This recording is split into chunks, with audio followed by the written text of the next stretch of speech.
നമ്മുടെ ശരീരത്തിൽ നീർക്കെട്ടുകൾ, അതായത് എന്തെങ്കിലും ഒരു ഇൻഫ്ലമേറ്ററി ചേഞ്ചസ് ഉണ്ടാവുമ്പോഴാണ് നമുക്ക് ഈ വേദന അല്ലെങ്കിൽ സ്വെല്ലിംഗ് പ്രശ്നങ്ങൾ ഉണ്ടാവുന്നത്.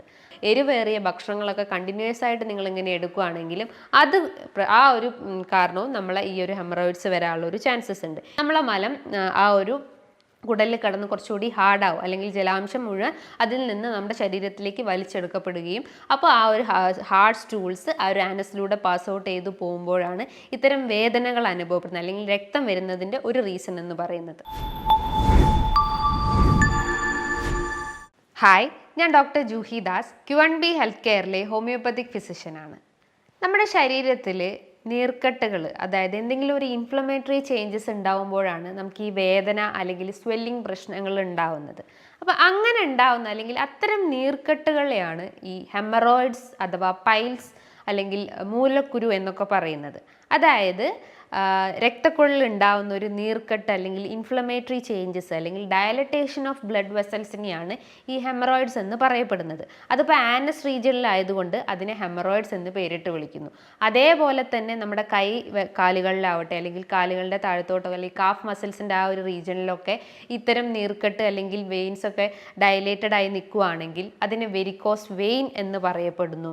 ഇപ്പോൾ പുരുഷന്മാരിൽ നോക്കുകയാണെങ്കിൽ അവർക്ക് സ്ക്രോട്ടത്തിൽ ഇതേപോലെ വെസൽസ് ഇങ്ങനെ ഡയലേറ്റ് ചെയ്ത് നിൽക്കുന്ന, അല്ലെങ്കിൽ ആ ഒരു സിരകളൊക്കെ ഇങ്ങനെ വീർത്തിരിക്കുകയാണെങ്കിൽ അതിനെ വെരിക്കോസീൽ എന്ന് പറയപ്പെടുന്നു. ഇനിയിപ്പോൾ നമ്മുടെ മൂക്കിൻ്റെ അകത്ത് ഇങ്ങനെ ഒരു ഗ്രോത്ത് ഉണ്ടാവുന്നതാണെങ്കിൽ, അല്ലെങ്കിൽ മൂക്കിലുണ്ടാവുന്ന എക്സ്ട്രാ ഒരു ഗ്രോത്തിനെയാണ് നേസൽ പോളിപ്പ് എന്ന് പറയുന്നത്. അപ്പോൾ ഓരോ സ്ഥലത്തെത്തുമ്പോഴും ഓരോ പേരുകളായിട്ട് അറിയപ്പെടുന്നതേ ഉള്ളൂ. പക്ഷേ അതിൻ്റെ ഒരു പെത്തോളജി എന്ന് പറയുമ്പോൾ ഓൾമോസ്റ്റ് സിമിലർ ആണ്. അതിൻ്റെ ഒരു റീസൺ എന്ന് നോക്കുമ്പം inflammation in the blood vessels അല്ലെങ്കിൽ ഡയലറ്റേഷൻസ് ഓഫ് ബ്ലഡ് വെസൽസിനെയാണ് ഈ ഒരു ഓൾ ടുഗദറിനെ തന്നെ നമ്മൾക്ക് ഈ ഒരു ഹെമറോയിഡ്സ് എന്ന് പറയപ്പെടുന്നത്. അത് ആനസ് റീജിയൻ ആയതുകൊണ്ട് തന്നെ അതിനെ ഹെമറോയിഡ്സ് എന്ന് പറയപ്പെടുന്നു. ഈ ഹെമറോയിഡ്സ് എന്ന് പറയുമ്പോൾ പല ഗ്രേഡുകളുണ്ട്. ഗ്രേഡ് 1, 2, 3, 4 അങ്ങനെ പല ഗ്രേഡുകളാക്കിയിട്ടായിരിക്കും നമുക്കത് തരംതിരിച്ചിട്ടുണ്ടാവുക. നമ്മളൊരു അൾട്രാസോണോഗ്രഫി ഒക്കെ എടുക്കുമ്പോൾ അല്ലെങ്കിൽ ജസ്റ്റ് ഒന്ന് എക്സാമിൻ ചെയ്യുമ്പോഴാണ് അത് ഏത് ഗ്രേഡ് ആണെന്ന് മനസ്സിലാക്കുന്നത്. ഈ ഹെമറോയിഡ്സ് തന്നെ 2 ടൈപ്സ് ആയിട്ടുണ്ട്. ഇൻറ്റേർണൽ ഹെമറോയിഡ്സും ഉണ്ട്, എക്സ്റ്റേണൽ ഹെമറോയിഡ്സും ഉണ്ട്. ഇൻറ്റേർണൽ ഹെമറോയിഡ്സ് എന്ന് പറയുന്നത് നമ്മുടെ മലദ്വാരത്തിൻ്റെ അകത്ത് കാണപ്പെടുന്ന ഒരു എക്സ്ട്രാ ഒരു ഗ്രോത്ത് അല്ലെങ്കിൽ ഒരു എക്സ്ട്രാ ഒരു മാസിനെയാണ് ഇൻറ്റേർണൽ ഹെമറോയിഡ്സ് എന്ന് പറയുന്നത്. പക്ഷേ എക്സ്റ്റേണൽ ഹെമറോയിഡ്സ് എന്ന് പറയുമ്പോൾ മലദ്വാരത്തിൻ്റെ പുറത്തായിട്ട് ഒരു ദശ പോലെ വളരുന്നതിനെയാണ് എക്സ്റ്റേണൽ ഹെമറോയിഡ്സ് എന്ന് പറയപ്പെടുന്നത്. അപ്പോൾ എന്തുകൊണ്ടാണ് ഈ ഹെമറോയിഡ്സ് ഉണ്ടാവുന്നത്? അതിൻ്റെ കാരണങ്ങൾ എന്ന് പറയുമ്പോൾ നമ്മൾ കണ്ടിന്യൂസ് ആയിട്ട് ഇങ്ങനെ നിന്ന് ജോലി ചെയ്യുന്ന ആളുകളാണെങ്കിൽ, അതായത് നമ്മുടെ ആ ഒരു ശരീരഭാരം ആ ഒരു ഗ്രാവിറ്റിക്ക് ഓപ്പോസിറ്റ് ആയിട്ട് വരുമ്പോൾ, അല്ലെങ്കിൽ നമ്മുടെ ആ വെസൽസിലേക്ക് ആ ഒരു ഗ്രാവിറ്റീൻ്റെ പ്രഷർ വരുന്നത് കാരണമാണ് നമുക്ക് ഇത്തരം സിംറ്റംസ് ഡെവലപ്പ് ചെയ്യുന്നത്. അതേപോലെ തന്നെ അമിതവണ്ണമുള്ള ആളുകൾക്ക് അല്ലെങ്കിൽ ഓവർ വെയിറ്റ് ആയിട്ടുള്ള ആളുകൾക്കും ഇത്തരം ഹെമറോയിഡ്സിൻ്റെ പ്രശ്നങ്ങൾ ഉണ്ടാവുന്നു. മറ്റൊരു പ്രധാനപ്പെട്ട ഒരു കാരണം എന്ന് പറഞ്ഞു കഴിഞ്ഞാൽ അവർക്ക് കോൺസ്റ്റിപ്പേഷൻ പ്രശ്നങ്ങൾ അല്ലെങ്കിൽ മലബന്ധം പ്രശ്നങ്ങൾ ഉണ്ടാവുന്നത് അതിൻ്റെ ആ ഒരു ഇത് മൂലം, അല്ലെങ്കിൽ അതിൻ്റെ ആ ഒരു റീസൺ ആണ് ഈ ഹെമറോയിഡ്സ് പ്രശ്നങ്ങളിലേക്ക് അത് ലീഡ് ചെയ്യുന്നത്. അതായത് നമ്മളെ മലം കുറച്ചുകൂടി കട്ടിയായി പോകുന്നു അല്ലെങ്കിൽ ഹാർഡായി പോകുന്ന പ്രശ്നങ്ങൾ കാരണമാണ് നമുക്ക് ഇത്തരം മുറിവുകളും അല്ലെങ്കിൽ എക്സ്ട്രാ ഒരു ഗ്രോത്ത് ഡെവലപ്പ് ചെയ്യുന്നത്. നമ്മുടെ ശരീരത്തിലെ ജലാംശത്തിൻ്റെ അളവ് കുറഞ്ഞു കഴിഞ്ഞാലും അല്ലെങ്കിൽ വാട്ടർ ഇൻടേക്ക് എടുക്കുന്നത് നമ്മൾ റെഡ്യൂസ്ഡ് ആയി കഴിഞ്ഞാലും ഇത്തരം പ്രശ്നങ്ങൾ ഉണ്ടാവും. അതേപോലെ നമ്മളെ ദഹന വ്യവസ്ഥ ടോട്ടലി ഡാമേജ്ഡ് ആണെങ്കിൽ, അല്ലെങ്കിൽ നമ്മൾ ഫൈബർ അടങ്ങിയിട്ടുള്ള ഭക്ഷണങ്ങളൊന്നും കൃത്യമായ അളവിൽ കഴിച്ചിട്ടില്ലെങ്കിലും ഇത്തരം പ്രശ്നങ്ങൾ ഡെവലപ്പ് ചെയ്യാനുള്ള ഒരു ചാൻസസ് ഉണ്ട്. അതേപോലെ നിങ്ങൾ കൂടുതലായിട്ട് എന്തെങ്കിലും സ്പൈസി അല്ലെങ്കിൽ മസാലാസ് ചേർത്തിട്ടില്ലെങ്കിൽ ഓവർ എരിവേറിയ ഭക്ഷണങ്ങളൊക്കെ കണ്ടിന്യൂസ് ആയിട്ട് നിങ്ങൾ ഇങ്ങനെ എടുക്കുകയാണെങ്കിലും അത് ആ ഒരു കാരണവും നമ്മളെ ഈ ഒരു ഹെമറോയിഡ്സ് വരാനുള്ള ഒരു ചാൻസസ് ഉണ്ട്. ഈ ഹെമറോയിഡ്സ് ഇന്ന് സ്ത്രീകളിലാവട്ടെ പുരുഷന്മാരിലാവട്ടെ ഓൾമോസ്റ്റ് 70% രണ്ട് ജെൻഡറിലും കോമൺലി കണ്ടുവന്നിട്ടുണ്ട്. പക്ഷേ കുറച്ചുകൂടി നോക്കുമ്പം സ്ത്രീകളിലാണ്, പ്രഗ്നൻസിക്ക് ശേഷമൊക്കെ ആയിട്ട് സ്ത്രീകളിൽ ഇത്തരം ഹെമറോയിഡ്സിൻ്റെ പ്രശ്നങ്ങൾ ഡെവലപ്പ് ചെയ്യുന്നത് കണ്ടിട്ടുണ്ട്. മലം പാസ് ചെയ്തു പോകുമ്പോൾ ഭയങ്കരമായിട്ട് വേദന അനുഭവപ്പെടുക, അതായത് നമ്മൾ കൂടുതലായിട്ടും സ്ട്രെയിൻ ചെയ്യേണ്ട ഒരു പ്രശ്നം വരുന്നു. അതായത് കുറേ നേരം നമ്മൾ ടോയ്ലറ്റിൽ പോയി ഇരിക്കേണ്ട ബുദ്ധിമുട്ടുണ്ടാവുന്നു. സ്റ്റൂള് ഇങ്ങനെ പാസ് ചെയ്ത് പോകുമ്പോൾ രക്തം വരുന്ന ഒരു പ്രശ്നങ്ങൾ ഉണ്ടാവുന്നു. അതേപോലെ വേദന അനുഭവപ്പെടുന്നു, ഒരു സൂചി കുത്തുന്ന പോലത്തെ ഒരു വേദന ഉണ്ടാവുന്നു. അല്ലെങ്കിൽ നമ്മൾ ഒരു ഗ്ലാസ് പീസൊക്കെ പൊട്ടിക്കഴിഞ്ഞാൽ നമ്മൾ അതിൻ്റെ മുകളിൽ കൈ വെച്ചാൽ എങ്ങനെ ഉണ്ടാവും, അങ്ങനത്തെ ഒരു ഫീലിംഗ് ഉണ്ടാവുന്നു. എന്തോ ഒരു മുള്ളു കുത്തുന്ന പോലത്തെ ഒരു സെൻസേഷൻ ഉണ്ടാവുന്നു. ചില ആളുകൾ ആളുകൾക്ക് മലം പാസ് ചെയ്ത് പോകുമ്പോൾ തന്നെ നല്ല ഡാർക്ക് റെഡിഷ് കളറിൽ രക്തം വരുന്നത് കാണാം. ചില ആളുകൾക്ക് ചൊറിച്ചിൽ പ്രശ്നങ്ങളുണ്ടാകും, അതായത് മലദ്വാരത്തിന് ചുറ്റും ഒരു ചൊറിച്ചിൽ അനുഭവപ്പെടുന്നു. ഇത്തരം ലക്ഷണങ്ങളാണ് കോമൺലി ഇന്ന് ആളുകൾ ഹെമറോയിഡ്സിൻ്റെ കേസസിൽ വന്ന് പറയാറ്. പക്ഷേ ഇതിനെക്കാട്ടും കോംപ്ലിക്കേറ്റഡ് ആയിട്ടുള്ള സിംറ്റംസ് ഒന്നും ആളുകൾ പറയാറില്ല. ഈ ഒരു സിംറ്റംസ് ആണല്ലോ മെയിൻലി ഓൾമോസ്റ്റ് എല്ലാവരിലും കണ്ടുവന്നിട്ടുള്ളത്. അപ്പോൾ ഞാൻ പറഞ്ഞു ഇതിന് പല ഗ്രേഡുകൾ ഉണ്ടെന്ന് പറഞ്ഞു. ഗ്രേഡ് 1 പറയുന്നതെന്ന് പറഞ്ഞാൽ നമ്മളെ ആനസ് റീജൻ അല്ലെങ്കിൽ മലദ്വാരം നോക്കുകയാണെങ്കിൽ ഈ ഒരു ഇൻറ്റേർണൽ ഹെമറോയിഡ്സ് ആവട്ടെ എക്സ്റ്റേണൽ ഹെമറോയിഡ്സ് ആവട്ടെ ആ ഒരു ഗ്രോത്ത് ഉണ്ടാകുമ്പം മലം നമ്മൾ ഈ ഒരു ഇതിലൂടെ പാസ് ചെയ്ത് പോയി അല്ലെങ്കിൽ ആനസിലൂടെ അല്ലെങ്കിൽ മലദ്വാരത്തിൻ്റെ ഉള്ളിലൂടെ മലം പാസ് ചെയ്ത് പോകുമ്പം ആ ഒരു ഗ്രോത്ത് പുറത്തേക്ക് ചാടി വരുന്നു. മലം പോയി കഴിഞ്ഞ് അതേ ടൈമിൽ തന്നെ അത് റിവേർട്ട് ചെയ്ത് ഉള്ളിലേക്ക് തിരിച്ചു കയറുന്നു. അത് ഗ്രേഡ് 1 പറയപ്പെടാം. ഗ്രേഡ് 2 എന്ന് പറയുമ്പം ഇതേപോലെ തന്നെ മോഷൻ പാസ് ചെയ്തു അല്ലെങ്കിൽ സ്റ്റൂള് പാസ് ചെയ്ത് പോകുമ്പം ആ ഒരു മാസ് പുറത്തോട്ട് വരുന്നു. പക്ഷേ അത് ഇൻവോളണ്ടറി ആയിട്ട് അത് തിരിച്ച് കയറി പോകുന്നില്ല. നമ്മൾ മാനുവലി അല്ലെങ്കിൽ നമ്മളെ കൈ കൊണ്ട് അത് ഇൻസേർട്ട് ചെയ്ത് ഉള്ളിലേക്ക് ആക്കേണ്ട ഒരു അവസ്ഥ വരുന്നു. അതാണ് ഗ്രേഡ് 2 എന്ന് പറയുന്നത്. നിങ്ങൾ ഉദ്ദേശിക്കുന്ന ആ ഒരു മാസ് എന്ന് പറയുമ്പം ഏകദേശം ഒരു 2 to 3 സെൻറ്റിമീറ്റർ അല്ലെങ്കിൽ ഒരു 5 സെൻറ്റിമീറ്ററിൻ്റെ ആ ഒരു സൈസിലാണ് ആ ഒരു മാസിൻ്റെ ലെങ്ത്ത് നമുക്ക് പറയാൻ പറ്റുന്നത്. അപ്പോൾ ആ ഒരു മാസാണ് ഈ ഒരു ആനസിൽ നിന്ന് പുറത്തോട്ട് വരുന്നത്. അപ്പോൾ അതേപോലെ തന്നെ ഗ്രേഡ് 3 എന്ന് പറയുമ്പം ഈ ഒരു മാസ് മലത്തോടൊപ്പം തന്നെ പുറത്തോട്ട് വരുന്നു. അതായത് ഈ ഒരു എക്സ്ട്രാ ഗ്രോത്ത് പുറത്തോട്ട് വരുന്നു. പക്ഷേ ആ ഒരു മലം പാസ് ചെയ്ത് പോയിട്ടോ അല്ലെങ്കിൽ നമ്മൾ ഉള്ളിലേക്ക് തിരികെ കയറ്റി കഴിഞ്ഞാലും അത് പിന്നെയും എക്സ്റ്റേണലി അത് റിവേർട്ട് ചെയ്ത് വരുന്നു.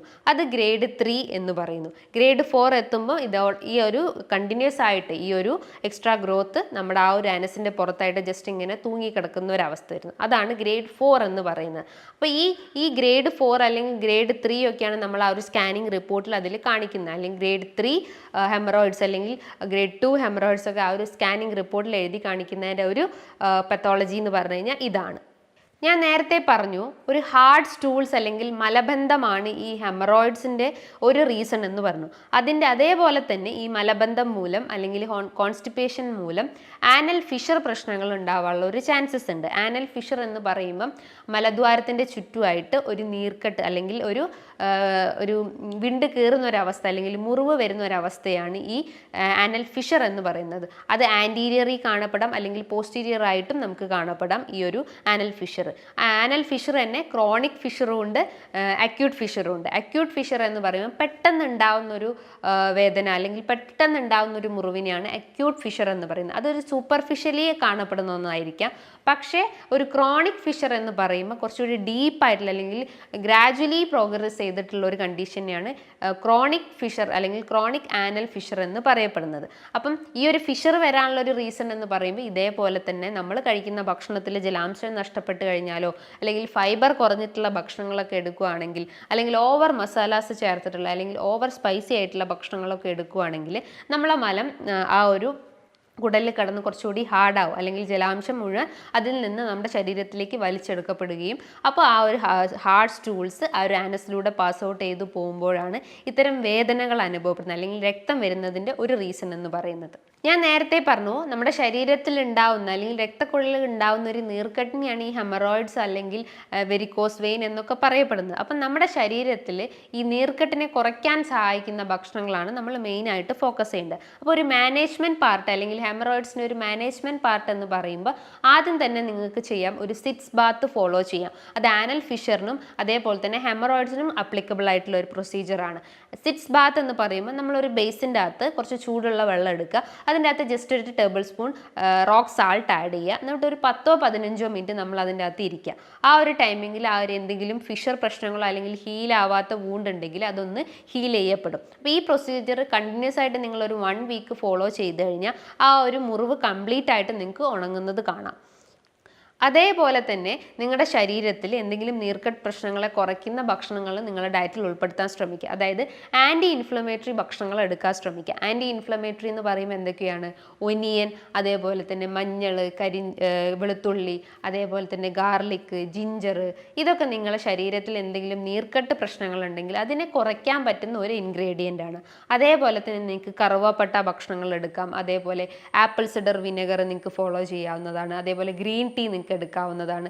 ഈ കാര്യങ്ങളൊക്കെ ഉണ്ടെങ്കിൽ അത് നമ്മൾ ഫ്രീ റാഡിക്കൽസിനെ കുറയ്ക്കുന്നതാണ്. ആൻറ്റി ഓക്സിഡൻറ്റ് പ്രോപ്പർട്ടി കൂടുതലായിട്ടുള്ള ഭക്ഷണങ്ങളാണ്. അതേപോലെ നിങ്ങൾ ശ്രദ്ധിക്കേണ്ട ഒരു കാര്യം എന്ന് പറഞ്ഞാൽ അധികം ചൂടേറിയിട്ടുള്ള അല്ലെങ്കിൽ ഓവർ എരിവേറിയ ഭക്ഷണങ്ങളൊക്കെ ഉണ്ടെങ്കിൽ അതൊന്ന് പൂർണ്ണമായിട്ടും കട്ട് ചെയ്യാൻ ശ്രമിക്കുക. നിങ്ങൾക്ക് ഭക്ഷണത്തിൽ ഫൈബർ അടങ്ങിയിട്ടുള്ള അല്ലെങ്കിൽ സോല്യബിൾ ആയിട്ടും ഇൻസോല്യബിൾ ആയിട്ടുള്ള ഫൈബർ അടങ്ങിയിട്ടുള്ള ഭക്ഷണങ്ങൾ എടുക്കുന്നതുകൊണ്ട് കുഴപ്പമൊന്നുമില്ല. അപ്പോൾ ഫൈബർ റിച്ച് ആയിട്ടുള്ള സോല്യബിൾ ഫൈബേഴ്സ് എന്ന് പറയുമ്പം ഓട്സ്, അതായത് നിങ്ങൾക്ക് റാഗി, അതേപോലെ തന്നെ ചാമയരി, മട്ടയരിയൊക്കെ ഇതിനകത്ത് സോല്യബിൾ ഫൈബേഴ്സ് ആണ്. ഇൻസോല്യബിൾ ഫൈബേഴ്സ് അടങ്ങിയിട്ടുള്ള ഭക്ഷണങ്ങൾ എന്ന് പറയുമ്പം ഫ്രൂട്ട്സിലും വെജിറ്റബിൾസിലും നട്ട്സിലും ഒക്കെ കാണപ്പെടുന്നുണ്ട്. അതായത് ഓറഞ്ച്, മൊസമ്പി, അതേപോലെ തന്നെ ക്യാരറ്റ്, പൈനാപ്പിൾ, ഇതിനകത്തൊക്കെയാണ് ഇൻസോല്യബിൾ ഫൈബേഴ്സ് അടങ്ങിയിട്ടുള്ളത്. അതേപോലെ നിങ്ങൾക്ക് ജലാംശം നിലനിർത്തുന്ന രീതിയിലുള്ള ഫ്രൂട്ട്സ് ഐറ്റംസും എടുക്കുന്നതാണ്. അതേപോലെ ഡെയിലി ഒരു 10 to 12 ഗ്ലാസ് നിങ്ങൾ വെള്ളം കുടിക്കുന്നതും നല്ലതാണ്. അത് നമ്മൾ ആ ഒരു ദഹനത്തിൻ്റെ ആ ഒരു ഗട്ട് ഫ്ലോറ ഇമ്പ്രൂവ് ചെയ്യും, അല്ലെങ്കിൽ നമ്മൾ ആ ഒരു മലൊന്ന് ഹാർഡായിട്ടുള്ള കുറച്ചുകൂടി ഒന്ന് സോഫ്റ്റ് ചെയ്യാൻ സഹായിക്കുന്നതാണ്. അതേപോലെ നിങ്ങൾക്ക് എന്തെങ്കിലും വെയിറ്റിൻ്റെ പ്രശ്നങ്ങൾ അല്ലെങ്കിൽ അമിത വണ്ണമൊക്കെ ഉള്ള ആളുകളാണെങ്കിൽ നിങ്ങൾ എപ്പോഴും ഒരു എക്സസൈസ് മെയിൻറ്റെയിൻ ചെയ്യാൻ ശ്രമിക്കുക. ഈ പറഞ്ഞിട്ടുള്ള ഒരു കാര്യങ്ങൾ നിങ്ങൾ കൃത്യമായ അളവിൽ ഒരു 1 month ത്രൂ ഔട്ട് ഫോളോ ചെയ്ത് കഴിഞ്ഞാൽ ഇത്തരം പ്രശ്നങ്ങളെ നമുക്ക് പൂർണ്ണമായിട്ടും റെഡ്യൂസ് ചെയ്യാവുന്നതാണ്. ഹോമിയോപ്പതി ട്രീറ്റ്മെൻറ്റ് നോക്കുകയാണെങ്കിൽ ഒരുപാട് മെഡിസിൻസ് ഈ ഒരു ഹെമറോയിഡ്സിൻ്റെ കേസസിൽ അവൈലബിൾ ആണ്. അതായത് റെട്ടാനിയ, അലോസോക്രട്ടീന, അതേപോലെ തന്നെ ഏസ്കുലസ്, അങ്ങനെ നെക്സ്വോമിക്ക, സൾഫർ, അങ്ങനെ ഒരുപാട് മെഡിസിൻസ് ഈ ഒരു ട്രീറ്റ്മെൻറ്റിൽ നിന്ന് ഹോമിയോപ്പതിയിലും അവൈലബിൾ ആണ്. ഇനി ഇതുമായി ബന്ധപ്പെട്ട് നിങ്ങൾക്ക് എന്തെങ്കിലും സംശയങ്ങളുണ്ടെങ്കിൽ നിങ്ങൾക്ക് താഴെ കാണുന്ന നമ്പറിൽ കോൺടാക്റ്റ് ചെയ്യാവുന്നതാണ്. നല്ലൊരു ഹെൽത്ത് ടോപ്പിക്കുമായി വീണ്ടും കാണാം. Thank you.